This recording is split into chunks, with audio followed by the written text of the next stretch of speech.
சென்னை கலைவாணர் அரங்கத்தில் மாநகராட்சி தூய்மை பணியாளர்களுக்கு நலத்திட்ட உதவிகள் வழங்கும் நிகழ்ச்சியில் முதல்வர் ஸ்டாலின் உரையாற்றி வருகிறார். காணலாம். செயலாளர் திருமதி லட்சுமிபிரியா ஐஏஎஸ் அவர்களே, ஆணையர் திரு குமரகுருபரன் ஐஏஎஸ் அவர்களே,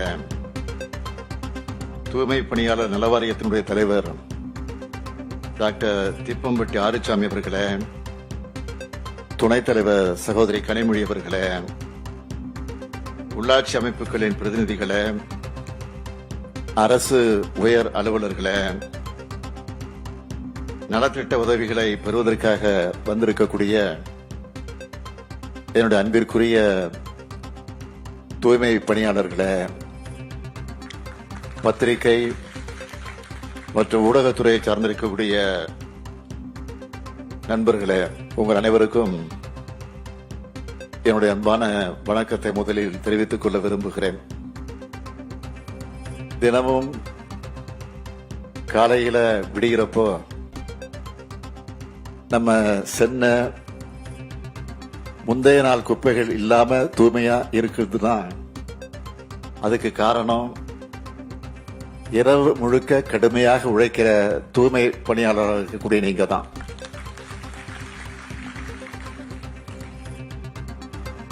அப்படிப்பட்ட உங்களுக்கு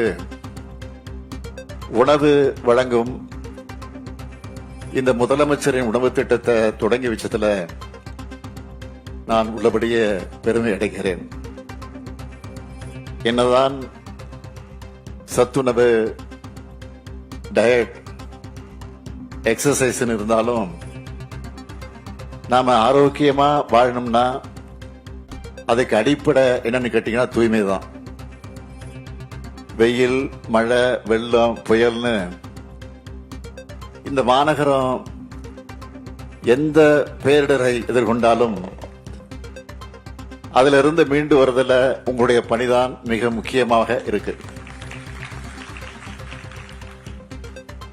உங்களுடைய ஒப்பற்ற உழைப்பால தான் நம்முடைய சுற்றுப்புறம் சுத்தமா இருக்கு. உங்களால தான் நீர்நிலைகள் தூய்மையா இருக்கு. உங்களால தான் குழந்தைகள் நலமா பள்ளிக்கெல்லாம் போயிட்டு வராங்க. நான் இந்த சென்னை மாநகருக்கு மேயராக பொறுப்பேற்ற போது தலைவர் கலைஞர் எனக்கு என்ன அறிவுரை சொன்னார்னா, இது பதவி அல்ல, பொறுப்புன்னு சொன்னார். அதே போல நான் உங்களுக்கு சொல்றேன், நீங்க செய்யறதும் வேலை இல்ல, அது சேவை.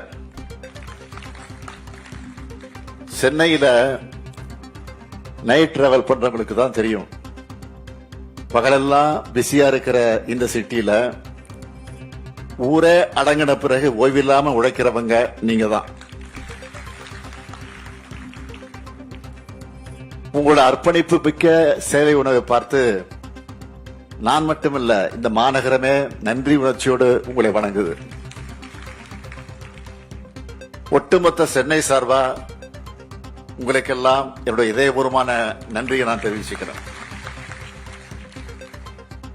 கிட்டத்தட்ட 30 ஆண்டுகளுக்கு முன்னாடி நான் இந்த சென்னைக்கு மேயரா பொறுப்பேற்றப்போ தூய்மையான நகரா இந்த நகரை உயர்த்தணும்னு நினைச்சேன். அதுக்காக தூய்மை பணிகள்ல இயந்திரங்களை பயன்படுத்த நாங்கள் தொடங்கணும். குப்பைகளை மக்கும் குப்பை, மக்காத குப்பைன்னு பிரிச்சு போட்டு அதை மேலாண்மை செய்யணும்னு பல்வேறு முன்னெடுப்புகள் எல்லாம் கொண்டு வந்தேன். அதெல்லாம் தான் இன்னைக்கு நாம் அடைஞ்சிருக்கக்கூடிய மாற்றத்திற்கு முதல் படி. இந்த மாநகரத்தை தூய்மையா பாதுகாக்கிற உங்களை பாதுகாக்க வேண்டியது எங்களுடைய கடமை.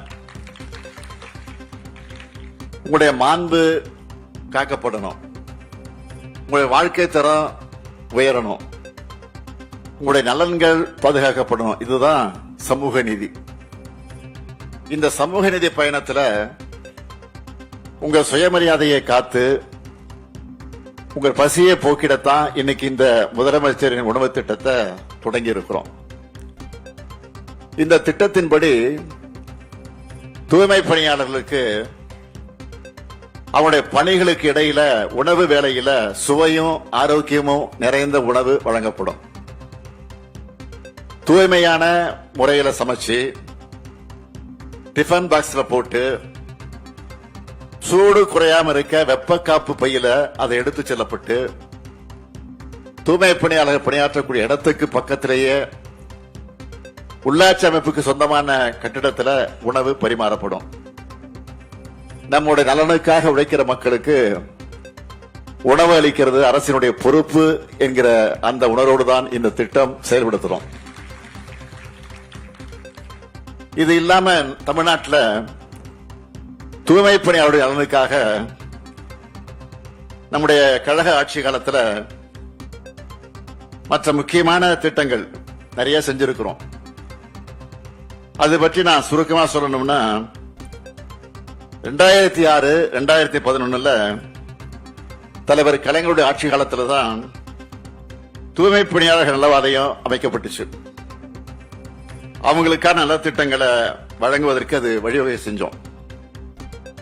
தூய்மை பணியாளருடைய குழந்தைகளுக்கு கல்வி உதவித்தொகை, திருமண நிதி உதவி வழங்கக்கூடிய திட்டம், இப்படி பல திட்டங்கள் தொடங்கப்பட்டுச்சு. தாட்கோ நிறுவனம் மூலமாகவும் தூய்மை பணியாளர்களின் வாரிசுகளுக்கு தொழில் சார்ந்த பயிற்சிகள் வழங்கப்பட்டு அவங்க தொழில் முனைவோராக வழிவகை செய்யப்பட்டுச்சு.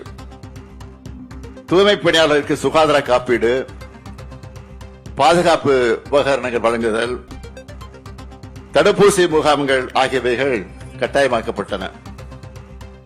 நகர்ப்புற பகுதியில் தூய்மை பணியாளர்கள் தள்ளுவண்டி பயன்படுத்துறதுனால அவங்களுக்கு ஏற்படக்கூடிய கஷ்டத்தை போக்க 3 சக்கர மிதிவண்டி வாகனங்கள் மற்றும் இலகுரக வாகனங்கள் வழங்க நடவடிக்கை எடுத்தோம்.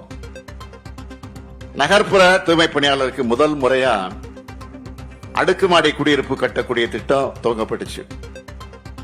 மேலும் பாதாள சாக்கடை அடைப்பை நீக்கக்கூடிய பணிகளில் ஈடுபட்டு பணியின் போது இறக்க நேரிட்டால் அவங்க வாரிசுகளுக்கு கருணை தொகையாக 30 லட்சம் ரூபாய் வழங்கக்கூடிய திட்டம் உருவாக்கப்பட்டுச்சு. இதோட தொடர்ச்சியா இப்போ நம்ம திராவிட மாடல் ஆட்சியில தூய்மை பணியாளர்கள் மேம்பாட்டு திட்டம் அறிவிக்கப்பட்டு கடந்த 2022 ஆண்டு டிசம்பர் 12ஆம் தேதி மதுரையில நான் தொடங்கி வச்சேன். இந்த திட்டத்தில் நான் முதல்வன், திறன் பயிற்சி, பாதுகாப்பு உபகரணம் வழங்குதல், ஹெல்த் இன்சூரன்ஸ், நலம் காக்கும் ஸ்டாலின் திட்டத்தில் தொடர் உடல்நல பரிசோதனைகள் மற்றும் மாற்று வாழ்வாதார நடவடிக்கைகள் ஆகியவற்றை தடையின்றி பெற ஏற்பாடு செஞ்சிருக்கிறோம். இதுக்காக 50 கோடி ரூபாய் அறக்கட்டளை நிதி உருவாக்கப்பட்டு தூய்மை பணியாளர்களின் ஒட்டுமொத்த வாழ்க்கை மேம்படுத்தப்பட நடவடிக்கை எடுத்துட்டு வரோம். சென்னை மெட்ரோ வாட்டர் மற்றும் கழிவுநீர் அகற்று வாரியம் சார்பில் பாதாள சாக்கடை திட்டத்தின் மூலமாக நடைபெறக்கூடிய அனைத்து பணிகளும் முழுமையாக இயந்திரமயம் ஆக்கப்பட்டிருக்கு. இன்னும் நிறைய நல்ல திட்டங்கள் செயல்பாட்டில் இருக்கு. இவ்வளவு செஞ்சிருந்தாலும் உங்களுக்கான தேவைகள் இன்னும் நிறைய இருக்குன்னு எனக்கு நல்லா தெரியும். நான் நிச்சயமா சொல்றேன், அதையெல்லாம் நம்ம திராவிட மாடல் அரசு படிப்படியாக செய்யும் என்பதை நம்பிக்கையோடு தெரிவிக்கிறேன். இரவு பகல் பார்க்காம நீங்க உழைக்கிறீங்க. ஆனா உங்களுக்குன்னு தனியா ஓய்வறை இல்லைன்னு பலரும் கவலைப்படுறதா எனக்கு செய்தி வந்துச்சு. பல பேர் இடத்துல சொன்னாங்க. அதனால இந்த நிகழ்ச்சி மூலமா ஒரு அறிவிப்பை வெளியிட விரும்புகிறேன். பெருநகர சென்னை மாநகராட்சியோட 200 வார்டுகளையும் தூய்மை பணியாளர்களுக்காக பிரத்யேகமாக 300 சதுர அடி அளவில் உடை மாற்றும் அறை, கழிப்பறை உள்ளிட்ட வசதிகளோடு ஓய்வறைகள் கட்டப்பட்டு அது பயன்பாட்டுக்கு கொண்டு வரப்படும். அது மட்டுமல்ல, இன்னைக்கு தொடங்கப்பட்டிருக்கக்கூடிய இந்த முதலமைச்சரின் உணவு திட்டம் வருகிற டிசம்பர் 6ஆம் தேதி முதல் அனைத்து மாநகராட்சிகள் மற்றும் நகராட்சிகளுக்கும் விரிவுபடுத்தப்படும். நான் ஏற்கனவே சொன்ன மாதிரி உங்களுடைய மற்ற கோரிக்கைகள் படிப்படியாக நிச்சயம் நிறைவேற்றி தரப்படும். என்னை பொறுத்த வரைக்கும் வெளி மாநிலங்கள் இருந்தும் வெளிநாடுகள் இருந்தும் வர்றவங்களுக்கு சென்னை தான் இந்தியாவிலேயே கிளீன் சிட்டி தமிழ்நாடு. தமிழ்நாடு தான் கிளீன் சிட்டின்னு சொல்லணும். அதுக்கு நீங்க எல்லாரும் துணை நிற்கணும். இந்த நிலைய நாம் உடனே அடைஞ்சிட முடியாது, எல்லாம் தெரியும். ஏன்னா நடைமுறையில எவ்வளவு சிக்கல்கள் தடைகள்லாம் இருக்கு. அதை நாம் மறுக்கல, அதை நான் நிச்சயமாக மறுக்கல. இருந்தாலும் நான் உங்களை கேட்டுக்கொள்ள விரும்புவது, இப்ப கூட சமீபத்தில் அந்த ஜெர்மனி நாட்டுக்கு போயிட்டு வந்தேன். அதுக்கு பிறகு வெளியிட்ட உங்களில் ஒருவன் பதில்கள் வீடியோ பதிவில் நான் சொல்லியிருந்தேன், பொது இடங்கள்ல தூய்மை பேணக்கூடிய செல்ஃப் டிசிப்ளின் நம்ம மக்களுக்கு வரணும்னு சொன்னேன். பொதுமக்கள் கொஞ்சம் யோசிச்சு பார்க்கணும். நம்ம நடந்து போறக்கூடிய பாதை கொஞ்சம் தூய்மையற்று இருந்தாலே முகச்சுளிப்போடு கடந்து போவோம். ஆனா தூய்மை பணியாளர்களோ நாம அன்றாட தேவையில்லைன்னு தூக்கி எறிகிற கழிவுகளை அப்புறப்படுத்துறாங்க. இவங்களை கொஞ்சம் நினைச்சு பார்த்து அதையெல்லாம் நீங்க சிந்திச்சு பார்க்காம பொது இடங்கள்ல கழிவுகளை கொட்டுறது, அது மாதிரி செயல்கள் எல்லாம் செய்வது நியாயமா என்பதை சிந்திச்சு பார்க்கணும். சிலரெல்லாம் வீட்டில இருந்து குப்பை தொட்டி வரைக்கும் எடுத்துக்கிட்டு வந்து குப்பை தொட்டியில வந்து போடாம அங்க இருந்து தூக்கி எறிகிறது, அப்படியே பக்கத்துல போட்டுறது, தூரத்துல இருந்து தூக்கி வீசுவாங்க. இந்த பழக்கத்தை எல்லாம் ஈஸியா மாத்திக்கலாம்.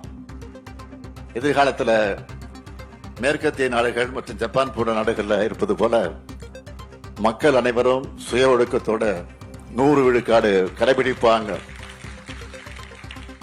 குப்பைகளை ஒழுங்கா தரம் பிரிச்சு போட்டு தூய்மை பணியாளருடைய சுமை பெருமளவில் குறையணும்.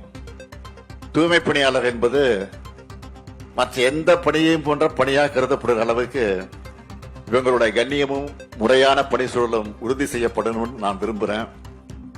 அதுக்கான முன்னெடுப்புகளை திட்டங்களா உருவாக்கி செயல்படுத்தணும்னு நான் நினைக்கிறேன். இதையெல்லாம் இவங்களுக்காகன்னு சொல்லல, பொதுவா ஒரு சமூகமா நம்ம ஒழுக்கம் மேம்படணும்னா அக்கறையோடு சொல்றேன். நம்மளை பார்த்து தான் நம்ம பசங்க நடந்துப்பாங்க. நாம கரெக்டா நடந்துகிட்டா அடுத்து வரக்கூடிய தலைமுறை இன்னும் பெட்டரா நடந்துப்பாங்க. அப்படிப்பட்ட ஒரு சமூகமா நம்ம நகரணும்னு நான் விரும்புறேன். என்னுடைய கனவு உங்க வாழ்க்கை தரம் முன்னேறணும், உங்களுடைய உடல்நலம் பாதுகாக்கப்படணும், உங்க பசங்க நல்லா படிச்சு உயர்ந்த பொறுப்புகளுக்கு வந்து உயரணும், அதுல வந்து உட்காரணும்.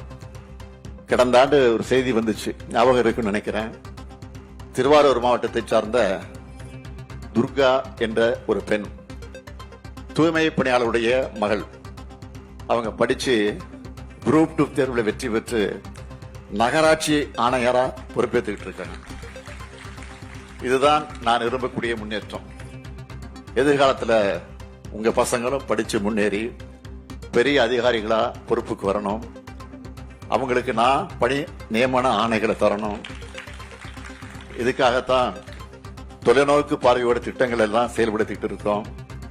சுய ஒழுக்கம் இல்லாம முழுமையான வளர்ச்சியோ சமூக மேன்மையோ அடைவதற்கு சாத்தியமே கிடையாது. அரசு தன்னுடைய கடமையை செய்யும், மக்களும் பொறுப்பாக இருந்து பொது இடங்களையும் நம்ம மனசுகளையும் தூய்மையா வச்சுப்போம். இதுக்காக தொடர்ந்து உழைப்போம். தன்னலம் கருதாத பணியாளர்களின் சேவையை போற்றுவோம். நன்றி, வணக்கம்.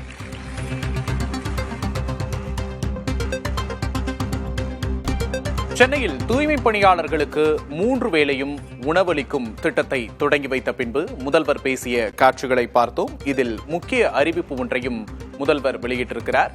சென்னையில் இருக்கக்கூடிய அனைத்து வார்டுகளிலும் தூய்மை பணியாளர்களுக்கென்று 300 சதுர அடியில் ஓய்வறை, கழிப்பறை உள்ளிட்ட வசதிகளுடனும் உடை மாற்றும் அறை போன்ற வசதிகளுடனும் ஓய்வறை அமைக்கப்படும் என்ற அறிவிப்பை முதல்வர் மு.க.ஸ்டாலின் வெளியிட்டிருக்கிறார். அனைத்து மாநகராட்சி மற்றும் நகராட்சிகளுக்கும் இந்த திட்டம் வரும் காலத்தில் விரிவுபடுத்தப்படும் என்ற அறிவிப்பையும் முதலமைச்சர் வெளியிட்டார்.